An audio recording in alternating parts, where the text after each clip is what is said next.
آپ کا مین سوال تھا کہ جب مسلمانوں کا قرآن ایک، مسلمانوں کا جو اللہ ہے، خدا ہے، ایشور ہے ایک، پیغمبر ایک، تو فرقے کیوں گروپزم؟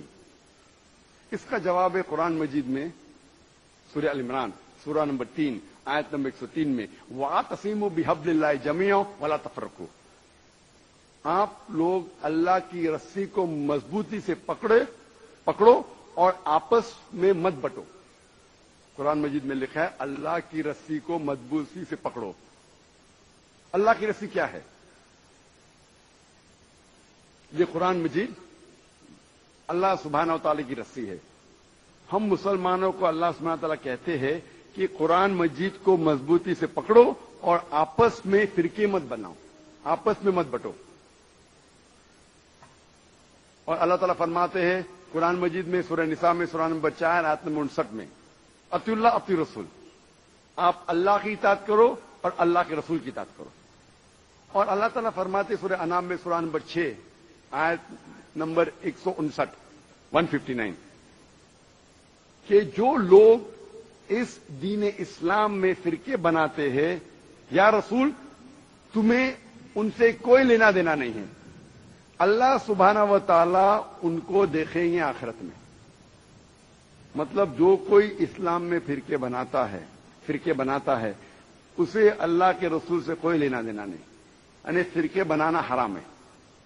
افسوس کی بات ہے، ہم جب مسلمانوں سے پوچھتے ہیں کہ آپ کون ہیں دین کے بارے میں، تو اکثر مسلمان کہتے ہیں ہم یہ ہے، ہم وہ ہے، ہم فلانا ہے، ہم ڈمکا ہے۔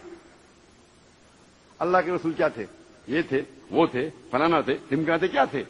قرآن مجید میں لکھا ہے سورہ ال عمران میں سورہ نمبر 3 آیت نمبر 52 میں عیسیٰ علیہ السلام مسلم تھے۔ قرآن میں لکھا ہے سورہ ال عمران میں سورہ نمبر 3 آیت نمبر 67 میں ابراہیم علیہ السلام نہ یہود تھے نہ نصارہ تھے، وہ مسلم تھے۔ قرآن مجید میں کئی جگہ لکھا ہے، سورہ ال عمران میں سورہ نمبر 3 آیت نمبر 64 میں فَقُولُوا اشْهَدُوا بِأَنَّا مُسْلِمُونَ، ہم شہادت دیتے ہیں کہ ہم مسلم ہیں۔ قرآن مجید میں لکھا ہے سورہ فصلت میں سورہ نمبر 41 آیت نمبر 33 فَقُولُوا اشْهَدُوا بِأَنَّا مُسْلِمُونَ وَقَالَ إِنَّنِي مِنَ الْمُسْلِمِينَ، کہو کہ میں مسلم ہوں۔ کئی جگہ قرآن میں 20 سے زیادہ مرتبہ قرآن میں کہا گیا اپنے آپ کو مسلم کہو، مسلم کہو، مسلم کہو۔ ابراہیم علیہ السلام جب دعا کرتے اللہ سبحانہ تعالیٰ کے سورہ حج میں سورہ 22 آیت نمبر 72 سے 78 تک کے، وہ دعا کرتے اللہ سبحانہ تعالیٰ سے کہ میرے بچوں کو، میرے نسل کو مسلم بنا۔ اگر کوئی بھی پوچھتا ہے، جو لوگ ایک قرآن میں مانتے، ایک اللہ میں مانتے، ایک رسول میں مانتے، محمد صلی اللہ علیہ وسلم، صحیح جواب ہونا چاہیے مسلم، اول مسلم اور آخر مسلم، اس کے علاوہ کچھ نہیں۔ اس کے اگر آپ اس میں فرقے بنائیں گے تو یہ قرآن کے خلاف ہے۔ محمد صلی اللہ علیہ وسلم کہتے ہیں، صحیح حدیث ہے سنن ابو داؤد میں والیوم نمبر 3 حدیث نمبر 4579 کہ اللہ کے رسول فرماتے کہ مسلمان 73 فرقے میں بٹیں گے۔ اللہ کے رسول نے فرمایا بٹیں گے، یہ نہیں کہا کہ بانٹو۔ اللہ کہتا ہے مت بانٹو۔ اللہ کے رسول جانتے ہیں اللہ کہنے کے بعد کہ مت بانٹو، پھر بھی یہ مسلمان لوگ اسلام کو فرقے میں بانٹیں گے۔ اور ایک حدیث اللہ کے رسول کی ترمذی کی حدیث نمبر 171 جس میں اللہ کے رسول نے فرمایا کہ مسلمان 73 فرقے میں بٹیں گے اور ان میں سے ایک ہی جنت میں جائیں گا۔ جب صحابہ نے پوچھا کون سا فرقہ، کون جائیں گا جنت میں، اللہ کے رسول فرماتے وہ لوگ جو میرے باتوں پہ عمل کرتے ہیں، وہ لوگ جو قرآن اور صحیح حدیث پہ عمل کرتے ہیں۔ تو جو لوگ اللہ کی رسی کو مضبوطی سے پکڑتے ہیں صرف وہ لوگ جنت میں جائیں گے۔ ہمیں اسلام، دین اسلام کو کوئی بھی فرقے میں بانٹنے کی ضرورت نہیں۔ اسلام کو فرقے میں بانٹنا غلط ہے، اور جو بھی کوئی مسلمان اسلام کو فرقے میں بانٹتا ہے وہ ایک صحیح مسلمان نہیں ہے۔ ہمیں صرف اللہ اور اللہ کے رسول میں بانٹنا، اللہ اور اللہ کے رسول میں ماننا چاہیے اور اس پہ ایمان لانا چاہیے۔ جو بھی اختلاف ہے، اختلاف کا مطلب یہ نہیں کہ ہم فرقے میں بٹ جائے۔ اختلاف ہے تو اس کا حل کرو قرآن اور حدیث کی روشنی میں۔ جو قرآن اور حدیث کہتا ہے اس کے اوپر عمل کرو. تو صحیح چیز یہ ہے کہ ہمارے دین اسلام میں کوئی فرقے نہیں. جو بھی کوئی اسلام میں فرقے بناتا ہے وہ غلط کرتا ہے. اور آپ نے کہا اپنے سوال میں کہ کچھ سوالات ہیں اور ہو سکتا ہے کہ بہت جلد آپ اسلام قبول کریں گے, آپ کے پاس کچھ مشکلات ہے, لیکن میرا آپ سے درخواست ہے, ہمیں نہیں پتا ہم کتنا جینے والے ہیں. اگر آپ کو یقین ہو چکا ہے کہ دین حق کا دین ہے, اگر آپ سوچیں گے کیا انشاءاللہ میں 1 ہفتے بات کروں گا یا 2 ہفتے بات کروں گا, 1 مہینے بات کروں گا, میرا ذرا کام باقی ہے, 1 مہینے میں ایسا ہو جائے گا ویسا ہو جائے گا, نیا فلیٹ مل جائے گا, میں اس میں جاؤں گا, جو بھی ہے, کس کو نہیں پتا ہم کل کا سورج دیکھنے والے کیا نہیں, نہ مجھے نہ آپ کو. میرے پاس کوئی گارنٹی نہیں میں کل کا سورج دیکھوں گا کہ نہیں. انشاءاللہ امید ہے دیکھوں گا, لیکن میں یہ نہیں کہہ سکتا ہوں, مجھے نہیں پتا میری زندگی کتنی لمبی ہے کتنی بڑی ہے. تو اسی لیے اگر آپ کو یقین ہو, یقین نہیں ہوا تو مت قبول کرو, یقین ہو گیا تو میری یہ درخواست ہے آپ سے کہ آپ کو اگر یقین ہو گیا کہ اللہ ایک ہے, اس کے پیغمبر محمد صلی اللہ علیہ وسلم آخری پیغمبر ہے, اور یہ دین حق کا دین ہے, تو آپ اس میں دیر مت کیجیے. مشکلات تو آتے رہیں گے, آپ قبول کرو یا نہیں کرو, قبول کرنے کے بعد بھی آئیں گے, نہیں کرے تو بھی آئیں گے. یہ ہمارے لیے امتحان ہے. جس طریقے سے اللہ تعالیٰ فرماتے ہیں قرآن مجید میں سورہ ملک میں سورہ نمبر 67 آیت نمبر 2 میں, الذی خلق الموت والحیات, اللہ سبحانہ و تعالیٰ نے موت اور زندگی دی آپ کو پرکھنے کے لیے آپ کتنے اچھے ہیں. تو یہ ہمارے لیے ایک ٹیسٹ ہے, ہمارے لیے امتحان ہے. تو اس لیے میں درخواست ہے, اگر آپ کو یقین ہے کہ دین الحق ہے اور صحیح مذہب ہے, آپ اس کو قبول کرنے میں دیری مت کیجیے. جی آپ کی بات بالکل ٹھیک ہے, لیکن کچھ سماجک ذمہ داریاں ہیں جن کو اسی مذہب میں رہ کے پورا کرنا ضروری ہو جاتا ہے, وہ پورا کرنے کے بعد ہی کر پائیں گے. میں آپ سے یہ کہوں گا, آپ کو پبلک میں شہادہ دینے کی ضرورت نہیں. اسلام قبول کرنے کے لیے پبلک میں شہادہ دینے کی شرط ہی نہیں ہے. آپ کو کس کو بولنے کی بھی ضرورت نہیں ہے. یہ آپ اور آپ کے خدا کے درمیان ہے, آپ اور اللہ کے درمیان ہے. میں آپ سے یہ التجا کروں گا, آپ سے یہ درخواست کروں گا, ریکویسٹ کروں گا, اگر یقین ہے دل میں قبول کرو. لوگ کو بولنے کی ضرورت ہی نہیں, مائک پہ شہادہ دینے کی ضرورت ہی نہیں, ذاکر کو بولنے کی بھی ضرورت نہیں. ذاکر کو بولنے کا شرط نہیں ہے اسلام میں داخل ہونے کے لیے. اللہ اور آپ کے درمیان ہے. آپ کم از کم دل میں ایمان لاؤ, اللہ کو مانو, یہ مانو کہ خدا ایک ہے, اس کے علاوہ کوئی معبود نہیں.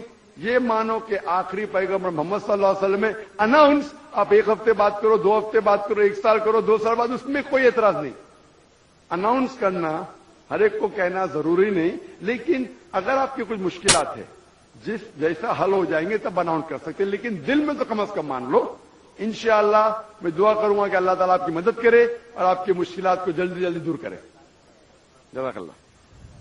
مائک نمبر 4, بہنوں کے شعبے میں کوئی غیر مسلم بہن ہوں تو ان کو موقع دیا جائے. السلام علیکم.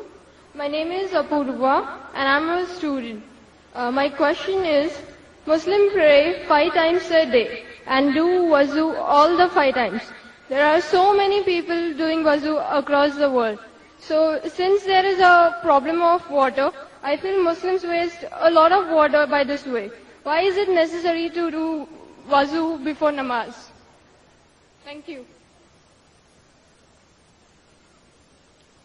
بہن نے ایک اچھا سوال پوچھا ہے کہ مسلمان نماز 5 وقت پڑھتے ہیں اور ہر نماز سے پہلے وضو کرتے ہیں. جب وضو کرتے ہیں تو پانی سے کرتے ہیں, اور پورے دنیا میں پانی کی کمی ہے. تو جب ہم 5 بار 5 وقت وضو کرتے ہیں تو اتنا پانی ویسٹ ہوتا ہے, ضائع ہوتا ہے. تو ایسا کیوں؟ پہلے میں وضو کے بارے میں کہوں گا اور پھر کہوں گا ویسٹیج کے بارے میں. اللہ سبحانہ تعالیٰ کا حکم ہے سورہ مائدہ میں سورہ نمبر 5 آیت نمبر 5 اور 6 میں کہ جب بھی آپ نماز پڑھنے کے پہلے ابلیوشن کرو, وضو کرو, اور آپ ہاتھ دھو, منہ دھو, ہاتھ دو ایلبو تک کے، سر پہ مسا کرو اور اپنے پیر کو دھو. یہ شرط ہے. کیوں؟ کیونکہ ہم چاہتے ہیں کہ جب بھی ہم اللہ سبحانہ و تعالی کی عبادت کرتے ہیں، خدا کی عبادت کرتے، ہم چاہتے ہیں کہ ہم صاف ہو جائیں. اگر میں آپ سے کہوں گا بہن، وضو کا پانی ہمارے اللہ کے رسول نے کہا، ایک بار ایک شخص، ایک انسان بہتے ہوئے ندی میں وضو کر رہا تھا. تو اللہ کے رسول نے کہا آپ جس طریقے سے وضو کر رہے پانی اتنا ویسٹ ہو رہا ہے. تو وہ شخص نے کہا یا رسول میں تو بہتے ہوئے ندی میں کر رہا ہوں تو پانی کیسا ویسٹ ہوگا؟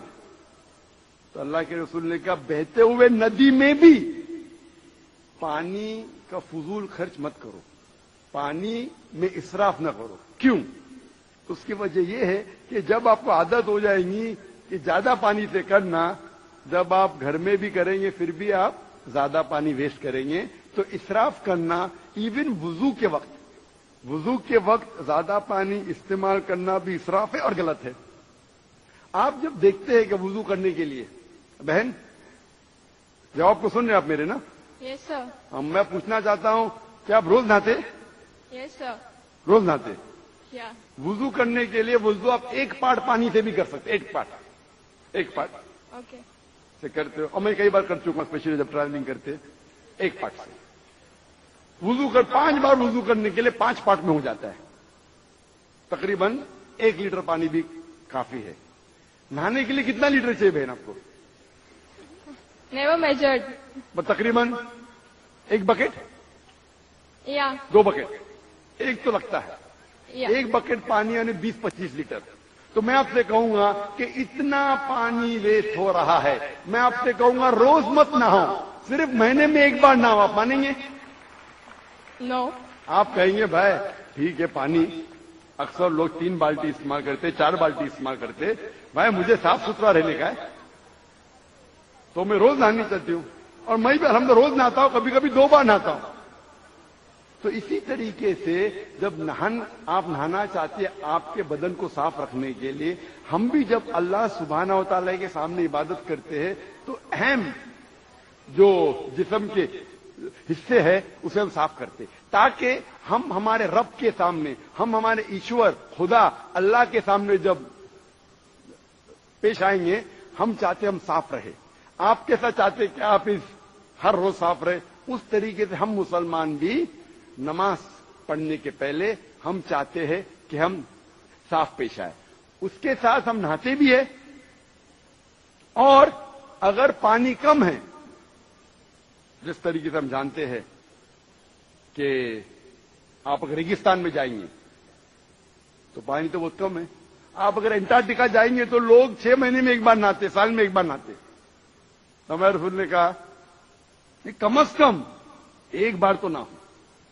پانی کی اگر قلت ہے، پانی کی کمی ہے، تو کم از کم جمعے نماز کے پہلے 1 بار نہ ہو. پہلے فرض تھا، ابھی مستحب ہے. First it was compulsory, now it is preferable.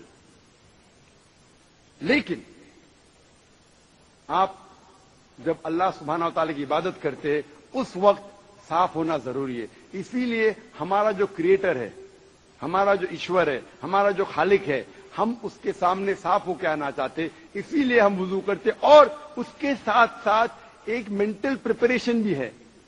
میں اپنے تقریر میں کہتا ہوں اٹ از لائک پریلیمز. ہم ذہنی طور پہ تیار ہو رہے، ہم ابھی ہمارے خدا کے سامنے عبادت کرنے جا رہے. It's a mental preparation. جب وضو کرتے ہیں اٹس اے مینٹل پریپریشن، اور اسی لیے وضو فرض ہے. لیکن اللہ کے رسول نے ہمیں کئی طریقے دکھائے. مان لو آپ ایسے جگہ پہ ہے جہاں پانی نہیں ملتا، تو اللہ کے رسول کی حدیث ہے کہ جہاں آپ کو پانی نہیں ملتا آپ تیمم کر سکتے. مطلب تیمم مطلب جہاں پانی نہیں ہے آپ صرف اپنے ہاتھ کو زمین پہ لگا سکتے، اور اس کے ذریعے آپ اپنے ہاتھ اور منہ پہ پھرا سکتے، آپ کی وضو ہو جاتی ہے. اس کا مطلب مینٹلی آپ پریپیئر ہو رہے. پانی نہیں ہے